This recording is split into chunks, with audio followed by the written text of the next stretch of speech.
Preciados hermanos, ¿cómo se encuentran? Qué bueno. No sé cómo les fue en la semana. Si fue una semana pesada, da gracias a Dios porque tuviste trabajo. Si fue una semana muy tranquila, pues dale gracias a Dios porque tuviste vacaciones. Si algo te duele, pues estás vivo, dale gracias a Dios. Todo, como dice el texto que dijo el hermano, podemos buscarle siempre. Que sea ya nuestra costumbre que antes de quejarte, da gracias a Dios y ya después emite tus peticiones. Apreciados hermanos, vamos ya en el cierre de nuestra lección de misioneros, en la cual les invitamos a que, yo creo que lejos de hacer pactos con nuestro Dios por pedirle perdón, Señor, no he sido el misionero que tú quieres que yo sea, sí orientar nuestra vida, hermanos, para ser más semejantes a Cristo, más entregados en su obra, tener vidas mucho más significativas y que donde quiera se presenten las oportunidades, tú puedas ser un faro de luz en medio de las tinieblas que están viviendo muchas familias. ¿Cuántas cosas han pasado, verdad, en estos últimos días? Tiroteos, injusticias, leyes que pueden, como en Estados Unidos, algo que levantó mucha incertidumbre entre los hispanos, cómo las tendencias se revuelven. Pero en este día sábado podemos entender que cuando nosotros descansamos en Dios, todas esas cosas pierden la perspectiva que la gente abraza. Es decir, se abruma mucho la gente con estas noticias, se engancha. Y hoy vamos a ver cómo un apóstol tan importante como lo fue Pedro, nos invita a cobrar aliento y ser pues entregados en la obra de Dios. Pedro fue perfecto, hermanos, muy lejos de ser perfecto. Si nosotros analizásemos sus fallas, pues tuvo bastantes resbalones en su vida cristiana y sin embargo llegó a ser un excelente manifiesto de cómo Dios desea romper ciertas barreras culturales. Iniciamos con este pensamiento que dice: el cambio es inevitable. A veces nosotros, por nuestro círculo donde nos desarrollamos, adoptamos nuevas amistades, tenemos nuevos intereses. La familia a veces se tiene que cambiar de lugar, de residencia, el idioma cambia, las costumbres también. Y hay una pregunta que te quiero hacer para comenzar este estudio. ¿La iglesia cambia? ¿Tú qué piensas? ¿La iglesia cambia? ¿La iglesia a lo largo de los siglos no cambia o sí cambia? ¿Se ha tenido que adaptar o no se ha tenido que adaptar a los tiempos? Recuerda, en el caso del idioma, no es lo mismo en el siglo pasado que en el actual. Entonces la iglesia ha tenido que adoptar formas. Los niños, para capturar su atención, date un vistazo a los salones de clase y tienen franelógrafos, tienen figuritas, que antes los niños eran mucho más tranquilos tal vez y ha tenido que adaptarse la iglesia para poder llevar el mensaje de salvación de una manera más nítida y más correcta. Y en esos cambios a veces ahí es donde batallamos. ¿Saben que a mí me da la oportunidad de entrevistar a gente que ha ido en estas semanas pasadas de misionera o está próximo a estar? Unos muchachos que yo les di clase me dicen muy emocionados: vamos a tomar un año en Togo, otro en Ghana, otros ya están en República Dominicana haciendo sus prácticas odontológicas. Y siempre es una alegría pues compartir cómo son las culturas y cómo son retos importantes para esos muchachos allá y esos misioneros. ¿Y saben qué nos deja entrevistarte con un misionero? A veces aquí en la ciudad, cuando nos establecemos mucho en un tren, pensamos que las formas son el todo, y no. El fondo es más importante, y lo más importante son las personas. ¿Y cuántos no han visto en este caso de esta fotografía de gente que se le dio el mensaje de salvación a algunos nativos, y ellos, para expresar su alegría desde muy pequeños, se les invita a bailar, y cuando van a entregar sus ofrendas al frente de la iglesia, lo hacen bailando? Y aquí, ay, nosotros nos escandalizaríamos, no se baila en la iglesia, pero los misioneros tienen que adaptarse, porque lo más importante que es las personas, el mensaje que está siendo tocada esa persona, y esa es su manera de expresar la alegría.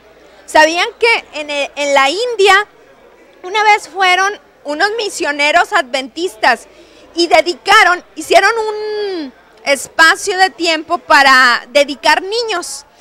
Y se pasaron los niños, se oró por ellos, por sus madres y sus padres, y cuando salieron los misioneros, se corrió la voz así, estaba lleno de familias con niños chiquitos y no tan chiquitos, pidiendo que los misioneros también les hicieran esa bendición a sus niños. Más de uno diría, no, la bendición se da porque el niño y el padre se comprometen a entrar a la escuela sabática, ese es el paso. Los misioneros se tuvieron que adaptar e hicieron una ceremonia especial, se llenó la comunidad de alegría porque sus niños habían recibido una oración especial. Entonces, hermanos, en muchas culturas vamos a encontrar diferentes lenguajes, diferente alimentación, vestido, comportamiento social, pero nunca debemos de olvidar esto, que el fondo es más importante que las formas. Las formas se adaptan. El mismo apóstol Pablo dijo, yo me tengo que adaptar, no le puedo llegar lo mismo a griegos que a macedonios, a romanos, tengo que adaptar. Y entonces eso es lo que nos vamos a encontrar en este desarrollo de la lección de escuela sabática. Dice así: tradición es cada uno de aquellos acuerdos que una comunidad considera dignos de constituirse como una parte integral de sus usos y sus costumbres. A veces abrazamos tradiciones y no sé si alguno de ustedes alguna vez ha dicho, qué bonita tradición mexicana. ¿Se han dicho? ¡Ay, qué bonito! El Día de los Abuelos fue ayer, ¿verdad? Qué bonita tradición esta de recordar a los seres queridos, etcétera. Pero ¿saben qué? Las tradiciones han sido una pieza elemental para que el enemigo de las almas, Satanás, trabaje en ellas. Porque al ser costumbres tan queridas para la gente, Satanás ahí ha insertado el punto de la identidad. Si yo soy tradicionalista y obedezco a tradiciones, entonces soy mexicana. Y si no, no soy mexicana. Hagan de cuenta que le da esa tradición un sentido nacionalista.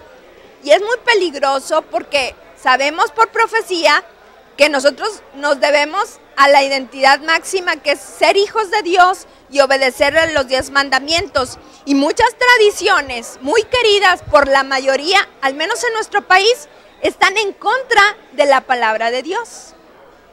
Y entonces ahí nos empezamos a poner como en un reto, en una contradicción. ¿Qué dijo Jesús acerca de las tradiciones? Vamos a Marcos 7, 7 y 8. En vano me honran cuando enseñan como doctrinas mandamientos de hombres, porque dejáis el mandamiento de Dios y os aferráis a la tradición de los hombres, como el lavado de los jarros y los vasos y otras muchas cosas semejantes. Exacto. ¿Qué dijo Jesús en cuanto a las tradiciones, hermanos? ¿Son buenas o son malas? ¿Son buenas o son malas? Hay tradiciones muy bonitas. En el caso de los judíos, ellos se les incentivaba a ser muy limpios, y es la tradición que está señalando nuestro Salvador aquí. Dice, sí, tú eres muy, muy limpio, al punto que los vasos se les daba una especial limpieza, al punto que el agua que tomabas de la noria se la colaba, no se te vaya a ir un mosquito, y al ser algo no permitido, me vaya a contaminar mi cuerpo. Eran muy quisquillosos en algunos puntos, pero olvidaban lo más importante, que eran los mandamientos de Dios. Entonces, las tradiciones humanas se habían puesto o habían sepultado la importancia de los mandamientos de Dios, y en esa cultura y contexto estaban los discípulos observando tradiciones en la iglesia y empezando a tratar de integrar, de acuerdo a la misión, a otras personas que no seguían esas tradiciones. Y Simón Pedro fue alguien que tuvo muchos resbalones al respecto. ¿Qué podemos decir de positivo de Simón Pedro?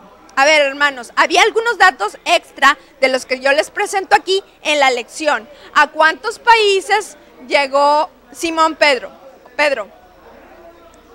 15 países diferentes por su trabajo misionero. O sea, fue algo muy importante. Otro dato, él fue el primer converso cristiano que resultó de lo que podríamos llamar el esfuerzo de un laico. Su hermano Andrés le dijo, hey, bien, aquí está Jesús, vamos por favor a conocerle. Pedro era un líder, tenía fervor, valor, vigor, capacidad organizadora. Entonces, como líder, los líderes son más proactivos. Por eso podemos ver muchos pasajes en la Biblia cuando el primero que hablaba, ¿quién era? De los 12 discípulos, Pedro. Cuando el primero que actuaba, ¿quién era? Pedro. Cuando el primero que pedía algo, por ejemplo, caminar sobre el mar, ¿tú crees que no se les antojó a los demás ver a sus maestros caminar sobre el mar y ellos también poder? Pero no se atrevían. Fue Pedro el único que se atrevió a expresarlo. Entonces era cálido, generoso, intrépido, pero también encontramos débil, cobarde y vacilante. Los cambios pueden ser todo un reto para los diferentes temperamentos que tenemos. Hay personas que son muy adaptables, ya vemos personas que se nos dificulta un poco más. Y en el caso de los apóstoles, ellos tenían que aprender un principio que todo misionero debemos de tomar en cuenta. Vayamos a Hechos 11:1 hasta el 3, que dice así. En toda la región de Judea se supo que también los que no eran judíos habían recibido el mensaje de Dios. Así que cuando Pedro regresó a Jerusalén, los apóstoles y los seguidores judíos se pusieron a discutir con él y le reclamaron: tú entraste en la casa de gente que no es judía y hasta comiste con ellos. Gracias. ¿Qué tradición está aquí expresando, hermanos? ¿Qué no se le permitía a un judío? Entrar, convivir a la casa de un gentil. No sé si recuerden, había una comunicadora de las noticias llamada Ana Lomelí de TV Azteca. Creo que ella no sale a cuadro, pero ella explicaba que ella se había casado con un judío y que tuvo niños, y los cuales el esposo, ella de tener religión católica, tomó los cursos y todo para poder integrarse a la comunidad, que eran de esos muy estrictos, no ortodoxos, porque si no, no se hubiera casado con una católica, pero sí una rama bastante estricta en sus reglas. Y entonces tuvieron niños, esta comunicadora, y expresaba lo difícil que se le hacía, que sus niños eran rechazados por los otros niños judíos, porque ellos tienen muy metido en la cabeza todavía esta tradición, que un judío convivir con un niño no, o sea, mitad y mitad, porque su papá sí lo era algo difícil de entender. de cómo podían llegar a ser crueles incluso con los pequeños que ni culpa tenían. Pero podemos ver también que si tú fueses invitado en la actualidad a convivir con un judío y tú quieres comer tu comida, no estoy hablando de cerdo, no estoy hablando de cosas que ellos para nada comen, vamos a hablar una comida tradicional mexicana, lo tendrías que hacer en una parrilla extra, no pegado con ellos. ¿Por qué? Porque tus comidas, tus sartenes no son dignos de tocar su parrilla, su estufa, o si vas a utilizar carbón, tiene que ser una parrilla especial, porque ellos reciben primero una bendición del rabino para poder ahí cocinar. Vemos ahí cómo son muy estrictos todavía. En tiempo de Jesús, eso es lo que se manejaba. Pero la adaptabilidad, tener el punto de que las formas a veces se pueden cambiar, pero que sin cambiar el fondo, lo importante del evangelio, fue un tránsito bastante difícil en el cual tuvieron que recorrer no solamente Pedro, sino todos los cristianos judíos que empezaron a ver cómo en su iglesia, en sus congregaciones, se metía gente de todo tipo, tal vez con otras costumbres, con otras vestimentas, con otra manera de expresarse, que no celebraban las fiestas que ellos celebraban. Y entonces para ellos fue un choque impresionante, porque ni siquiera a la casa podían entrar de un gentil. Fíjense, hermanos, un misionero se recopiló mucho sus experiencias allá en la China, allá hizo su vida, e incluso su esposa y parte de sus hijos murieron en la misión. James Hudson Taylor, él vio que la comunidad china no aceptaba a una persona, gente blanca, que les hablara, aunque les hablara muy bonito y les hablara de religión. Y entonces él, después de muchos años de estar en esa cultura, tomó la decisión de vestirse como los chinos para identificarse más con su cultura. Incluso se afeitó la cabeza, se dejó una coleta y se puso lentes para que pudieran identificarse. Y aquí vemos una foto bastante curiosa de cómo un hombre blanco puede tener. ¿Sí ven la vestimenta? Así el corte mao, el gorrito y se dejó la coleta como los sabios de allá, de la gente muy respetada. ¿Saben qué pasó con estos cambios? La gente se abrió. Santo remedio. Eso fue la llave que necesitaban. ¿Pisoteó principios James Hudson de la Biblia? No. Fue algo muy sui generis. No sé si tú lo hubieras hecho, vestirte como ellos. Pero eso fue lo más importante, era que esa gente conociera a Jesús. Y él dijo, por aquí van los cambios, los hizo. Y miren, lo aceptaron los otros pastores que estaban trabajando por allá. No todos los misioneros aceptaron su cambio de fisonomía. Pensaron, es un extravagante, no vale la pena hacer esos cambios. Pero él dijo, que estas personas sepan de Jesús es lo más importante. Y si para eso me tengo que disfrazar así, pues lo haré. Y así lo hizo con éxito. Hermanos, Pedro no entendía del todo esto de la misión, de entender que otras personas no judías pudieran tener la oportunidad de salvación. Para ellos era un choque impresionante. Pero Dios a veces manda diferentes formas de llamar a sus hijos. Y esto fue impresionante a través de una visión. Vamos a leer la visión del lienzo expresada en Hechos 10, del 10 al 14. ¿Qué dice? De pronto sintió hambre y quiso comer algo. Mientras le preparaban la comida, Pedro tuvo una visión. Vio que el cielo se abría y que bajaba a la tierra algo como un gran manto, colgando de las 4 puntas. A veces Dios habla a través de otras personas, de su palabra, de oraciones contestadas, y en este caso, ¿qué recurso Dios usó para hablar a Pedro? Una visión. Otras versiones, no sé si la tuya, en tu Biblia, viene la palabra éxtasis. O sea, cuando pierde la persona la conciencia de la realidad, y entonces es llevado a visión. Y en visión se le presenta una gran lienzo con diferentes animales. Y entonces ese lienzo baja ¿de dónde, hermanos? ¿De dónde? Del cielo. Desde ahí tiene muchos elementos muy profundos, porque no estábamos hablando de animales aquí, del cielo.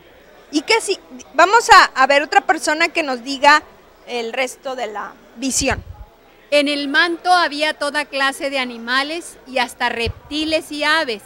Pedro oyó la voz de Dios que le decía: Pedro, mata y come de estos animales.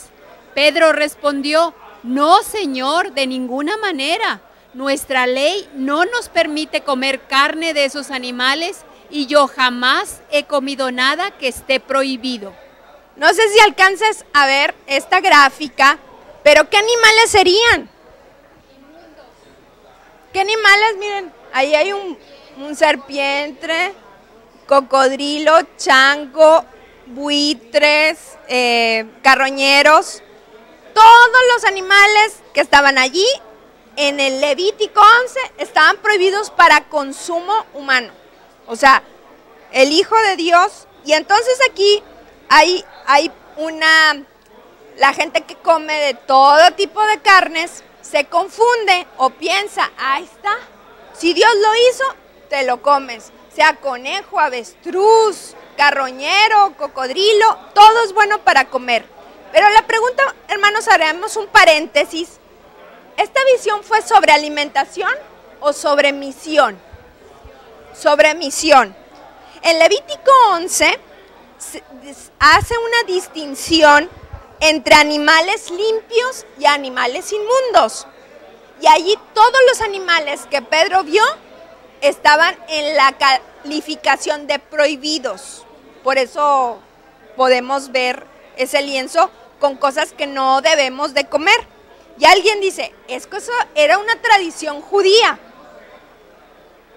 ¿Eso es verdad? ¿Tradición judía? No. Hermanos, Levítico 11 fue dado antes que los judíos existieran. De hecho, vamos más atrás, el arca de Noé. ¿Te acuerdas el arca de Noé? Noé ya sabía qué animales eran limpios y cuáles no. Limpios en el sentido de posibles para consumo humano.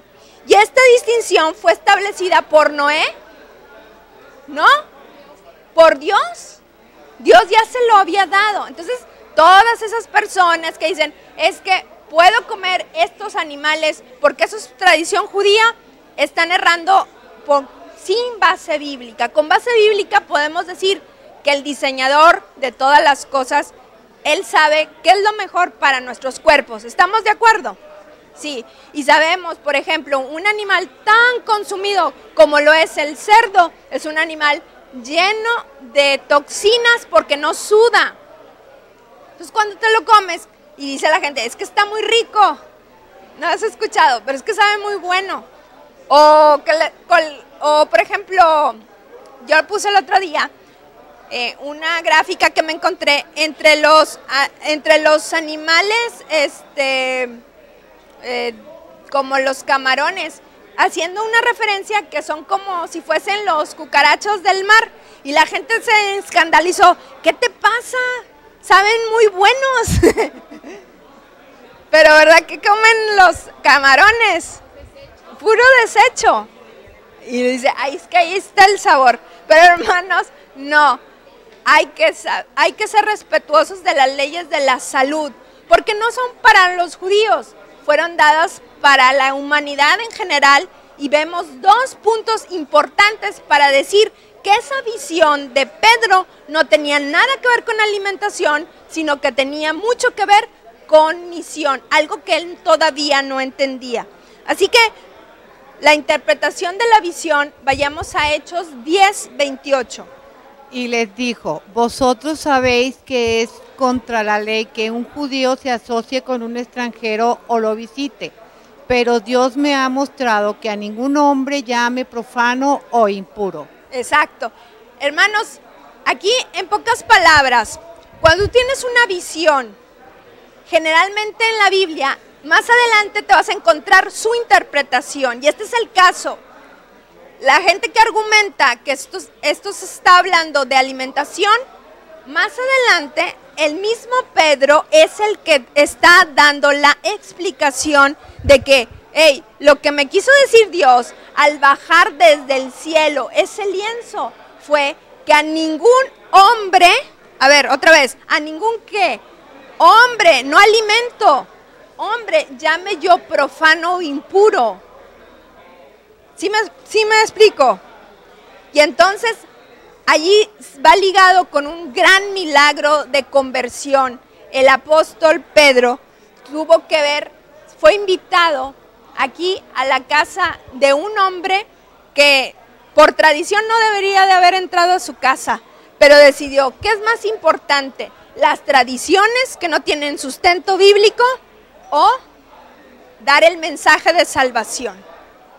Y él decidió ir por ese camino. Fue difícil para él porque fue criticado. A veces es difícil, hermanos, hacer lo correcto, porque la gente que nos rodea, muchas veces esas decisiones no nos va a aplaudir. ¡Qué bueno! Estás por este camino. ¿No? Muchas veces vas a ser criticado.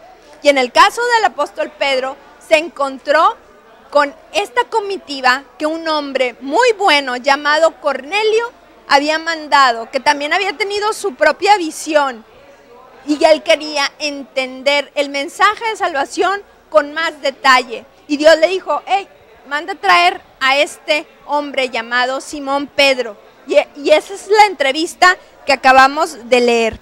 Hermanos, en Israel las puertas eran de gran importancia. Las puertas eran lugares de comercio, lugares donde se consultaba públicamente. Eran el centro de protección, simbolizaban poder.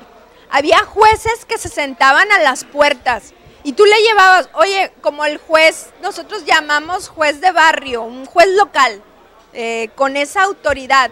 Y allí se desahogaban muchos asuntos de interés civil. Y entonces cuando es por lo demás, cuando la comitiva de Cornelio, que era un hombre con poder, pero un hombre que había ya empezado el Espíritu Santo a trabajar en su vida, porque ahí se lo describe, tú puedes ver la Biblia en Hechos 10:1, como dice, era un hombre bueno, hace limosnas, estaba orando, y un ángel del cielo viene, Cornelio, manda para que te enseñen más del camino de salvación. Una pregunta que yo quiero abrir en este momento es la siguiente: ¿por qué el ángel no hizo el trabajo completo con Cornelio? Y una vez dale el sábado la doctrina a las que les faltan. ¿Por qué se lo manda con Pedro? ¿No lo hubiera hecho mejor el ángel? Oye, si estaba orando Cornelio y se le aparece un ángel y le dice, oye, ¿quieres saber más de Jesús? Ve con Pedro. No, hubiera hecho el trabajo completo y así ya vino desde el cielo apareciéndosele. Porque ven, hermanos, cómo Dios nos tiene misericordia y paciencia.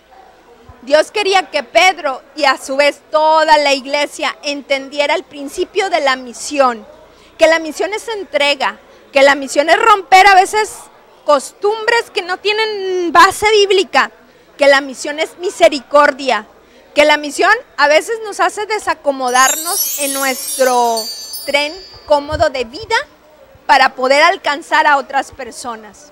Y entonces la comitiva de Cornelio llegó a la puerta de la casa de Pedro. ¿Y Pedro qué hizo? Algo que en otras condiciones no lo hubiera hecho. Porque si le entraba un gentil, se contaminaba tu casa. En esas tradiciones ellos creían. Tenían que hacer otras una serie de exorcismos porque se había pisado un gentil tu casa, pero él decidió abrir y las puertas de la luz se abrieron para los gentiles. Hermanos, imagínense que las puertas de nuestro trabajo, de nuestra influencia, siempre estén abiertas para que otras personas puedan beber del agua de vida que nosotros hemos bebido a través de su santa palabra. ¿Qué sería de nuestras vidas? Sumamente bendición tras bendición emanando de cada uno de nosotros. Y a su vez, Dios y sus ángeles estarían presentes siempre en nuestra experiencia. Las puertas de la luz deben de estar abiertas para cada una de las personas que te pregunten, incluso aquellas que no te pregunten, decirles, hey, Jesús viene pronto, hay una campaña, aquí está la página de internet. Tú no sabes por qué medio Dios va a utilizar para que esa persona se sensibilice. Así que podemos ver que estas puertas de la luz, esos aprendizajes duros para Pedro, porque fue duramente criticado, fueron suficientes para decir, este es el camino, la iglesia se tiene que adaptar. Y hubo muchos consensos y juntas, estira y afloja, pero todos concordaron que el Espíritu Santo también podía tocar los corazones de todas esas personas. Se les dio especificaciones, hermanos. No se les pidió ser circuncidados a los nuevos, pero sí se les pidió 3 cosas. Entre ellas yo recuerdo una, que no comieran alimentos impuros, que eran sacrificados. Por favor, si vas a entrar a la iglesia, no participes de esos sacrificios. También que guardaran la ley de Dios, porque esa no es tradición judía, sino que es mandamiento directo de Dios. Y hay que ser muy claros cuando damos el mensaje de salvación, hay que adaptar el mensaje y tener esa misericordia que aprendió Pedro en el camino, que fue difícil, pero que después vio todo el mensaje, cómo llegó a 3,000 personas, y 3,000 personas por una predicación, al menos en alguna ocasión, menciona la Biblia, fueron introducidas por el poder de Dios a la iglesia. Hermanos, hay mucho que hacer. Las señales de los tiempos nos indican que Jesús viene muy pronto y hay que comunicar y ser esos agentes de cambio y esas puertas de luz. Que Dios les bendiga.